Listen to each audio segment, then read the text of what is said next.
Singer Zubeen Garg আর নেই। মাত্র 52 বছর বয়সে এভাবে চলে গেলেন ভারতের এই সুরের জাদুকর। শোনা যাচ্ছে বিদেশে অনুষ্ঠানে গিয়ে স্কুবা ড্রাইভিং করার সময় দুর্ঘটনায় প্রয়াত হলেন জুবিন গার্গ।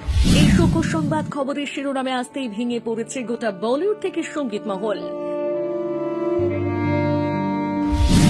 সিঙ্গাপুরে স্কুবা ডাইভিং করতে গিয়ে ঘটে গেল মর্মান্তিক দুর্ঘটনা। সমুদ্র থেকে গায়ককে উদ্ধার করে সিঙ্গাপুর পুলিশ। হাসপাতালে নিয়ে গিয়েও শেষ রক্ষা মেলেনি। জানা গেছে শুক্রবার স্থানীয় সময় দুপুর 1:30 নাগাদ ঘটেছে দুর্ঘটনা। পারফর্ম করতে সিঙ্গাপুরের নর্থ ইস্ট ফেস্টিভ্যালে যোগ দিতে গিয়েছিলেন জুবিন। শুক্রবার পারফর্ম করার কথা ছিল তার। গায়কের আকস্মিক প্রয়াণের খবরে শোকস্তব্ধ বিনোদন দুনিয়া। জুবিনের ঘনিষ্ঠ সূত্রে খবর, জুবিন বেশ কয়েকদিন ধরে জ্বর ও সর্দিতে ভুগছিলেন। অসুস্থতা নিয়ে বুধবার রাতে তিনি নতুন অহমিয়া ছবি ভাইমন্দার প্রিমিয়ামে ছিলেন।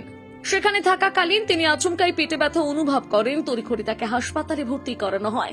দুঃখ প্রকাশ করেছেন সঙ্গীত পরিচালক জিৎ গঙ্গোপাধ্যায়, অভিনেতা রাহুল, অরুণোদয় বন্দ্যোপাধ্যায়। সকলেই বলছেন থেমে গেল সঙ্গীতের আকাশে এক উজ্জ্বল নক্ষত্র চলাফেরা। আসলে সঙ্গীত শিল্পী জুবিন গার্গ, যিনি শুধু বাংলা বা অসমিয়া গানের জগতেই সীমাবদ্ধ ছিলেন না, তার সুর আর কণ্ঠের জাদুতে তিনি জয় করেছেন বহু মানুষের মন। তার অসাধারণ সঙ্গীত প্রতিভার জন্য তিনি ভারতের অন্যতম জনপ্রিয় শিল্পীর তালিকায় নিজের নামটা তুলে ফেলেছিলেন।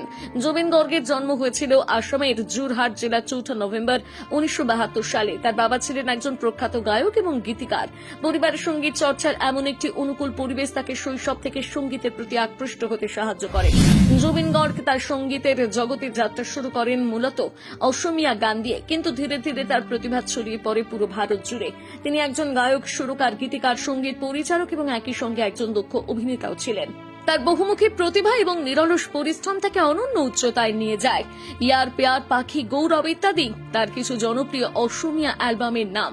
তার সঙ্গীত এক নতুন ধারার সূচনা করেছিল, যা সমসাময়িক গান প্রেমীর কাছে বিপুল জনপ্রিয়তা লাভ করে।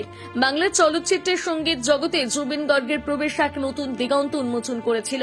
একদিন ছিল রাজা, শোনো বন্ধু শোনো অথবা বউ কথা কওয়ের মতন গানগুলো আজও শ্রোতাদের হৃদয়ে গভীর আবেগে জড়িয়ে তোলে।